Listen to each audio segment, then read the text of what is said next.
There's a word you say to your dog every day that stops working if you say it wrong. Not louder, not meaner, just distracted. And the difference between the version that lights up their reward center and the version that does nothing is something you can hear tonight. That's one of 8 words your dog truly understands. The last one has nothing to do with commands. It tells you exactly what you are to them. Your dog didn't learn these words from a textbook. They built every one of them from scratch. Let's go through all 8. Number 1. Good boy. How many times do you say this in a day? When they sit, when they come, when they're just lying at your feet doing nothing. Good boy. It comes out on autopilot, and you've probably assumed it's background noise to them. Nice, but forgettable. For your dog, it might be the most important sound in their entire day. A neuroscientist named Berns at Emory University trained dogs to lie still inside an fMRI machine, fully awake. He wanted to see what lit up their reward center when they heard different things. He tested 3 signals, one linked to food, one linked to verbal praise from their owner, and one that meant nothing. When the scans came back, 13 out of 15 dogs showed the same or stronger reward activation for praise as they did for food. Your voice saying "good boy" triggered the same chemical response as eating. For some of those dogs, it triggered more. In a follow-up test, Berns released the dogs into a room with food on one side and their owner on the other. The praise-driven dogs ran to their person almost every time. So the next time you say "good girl" while you're scrolling your phone, know that it's still registered. But a flat, distracted version doesn't fire the same reward. Your dog can hear the difference between words you mean and words you're just saying. Tonight, try it. Look at them. Say it slow. Notice what their face does, and if that surprises you, the next one makes their heart physically race. Number 2. Walkies. You already know what happens when you say this one. You don't even get the whole word out, and they're already at the door doing circles. But have you ever wondered what's going on physically in that moment? A research team fitted 60 dogs with heart rate monitors and tracked their responses to everyday words over 3 months. From a resting rate of around 115 beats per minute, one word spiked them higher than any other, 156 beats per minute, a 36% jump. Not from fear, from joy their body couldn't contain.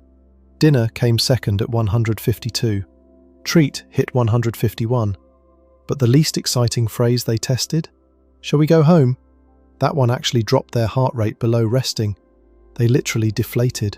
Your dog's body is reacting to your words before their mind even catches up. The next word carries weight in a completely different direction, and you've probably been using it wrong. Number 3. You say, "no." They stop.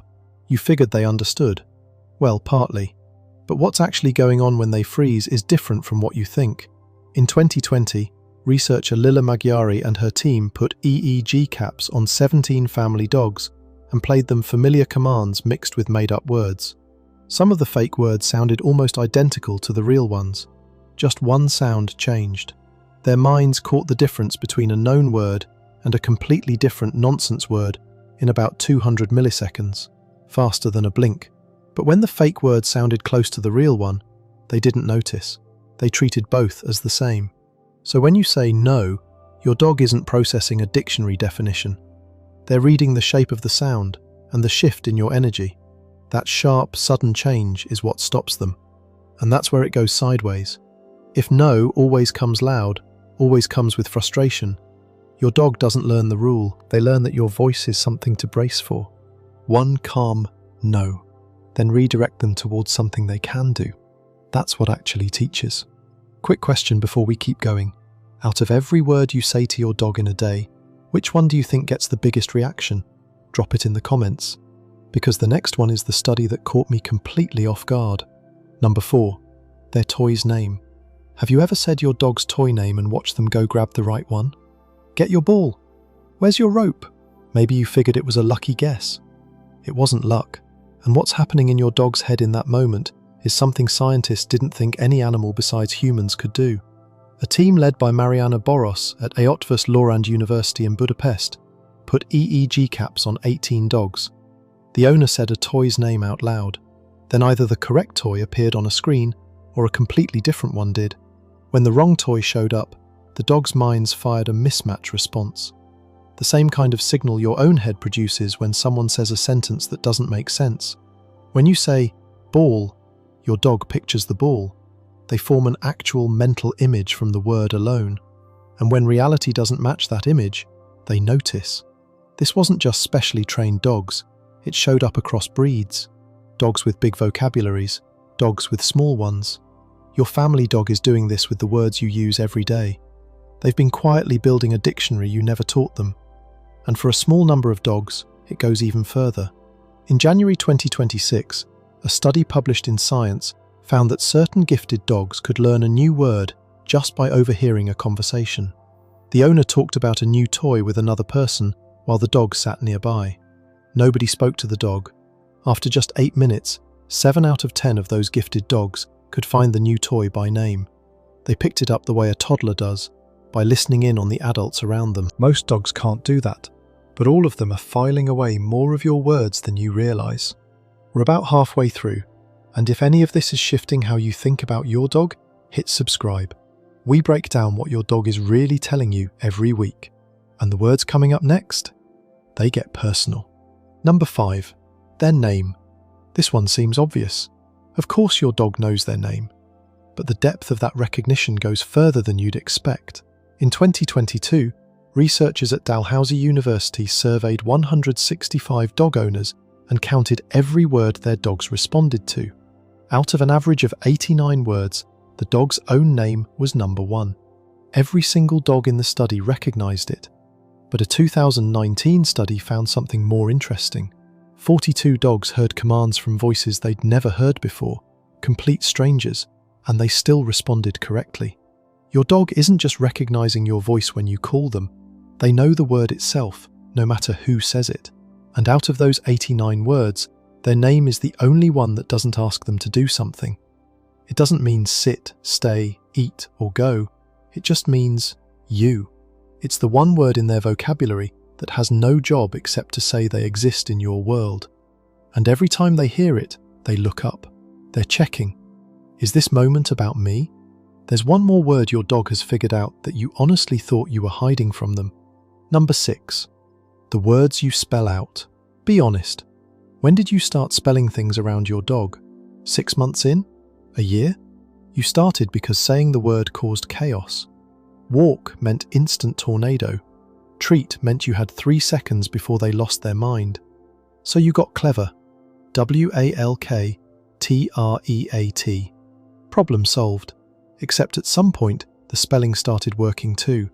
Your dog didn't crack the spelling. They cracked you. They learned the chain of events that wraps around those banned words. The way your voice shifts when you're making plans. The glance at the door, the shoes, the leash, the keys, the jacket, the whole pattern. Research confirmed that dogs respond strongest when multiple cues line up at once. The word is just the most obvious link in a chain your dog assembled entirely on their own. So when you spell it and they still figure it out, don't be frustrated, be impressed.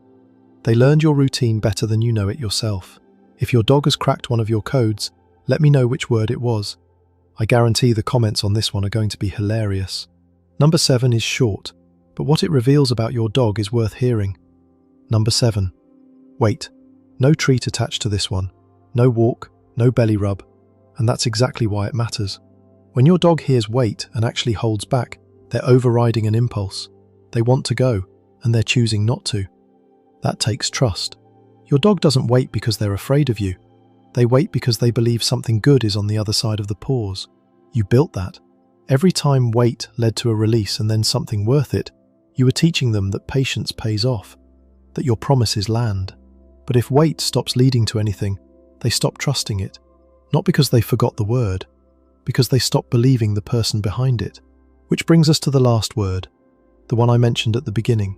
This one has nothing to do with food, walks, or obedience. It has to do with something your dog decided about you a long time ago. Number 8. Come here. Every other word we've covered is attached to something. Walkies is about a destination. Good boy is about something they did right. No is about something they did wrong. But come here is just about you. There's nothing waiting at the end of it except your presence. And your dog knows that. They weren't born knowing what those words mean. They learned it. From every single time you said, "Come here," and they walked over and you scratched behind their ears. Every time those words ended with warmth, with safety, with you. That's what got stored. Not a definition, a feeling. And that feeling is why they come back. When your dog hears, "Come here," and walks toward you, they're making a choice. They're leaving whatever had their attention, because somewhere in their history, those two words always ended well. That's not obedience. That's a decision they make fresh every time, based on what being close to you has always felt like. And not every dog makes that choice. Some have learned that "come here" means something bad is coming, a bath, a crate, being pulled away from something they loved. Say it that way enough times, and the words stop meaning, "I want you close."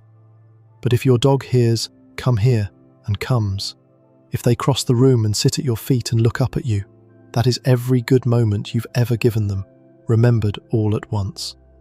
If they could say it, it would sound something like this. "You called, and I already knew it would be worth it." Tonight, when your dog is somewhere else in the house, try it. Quiet, calm, just those two words. And when they come, don't do anything. Just be there. Let them settle. That word you say every day without thinking. The one that stops working when you stop meaning it. Your dog hears both versions. And now you know which one actually reaches them.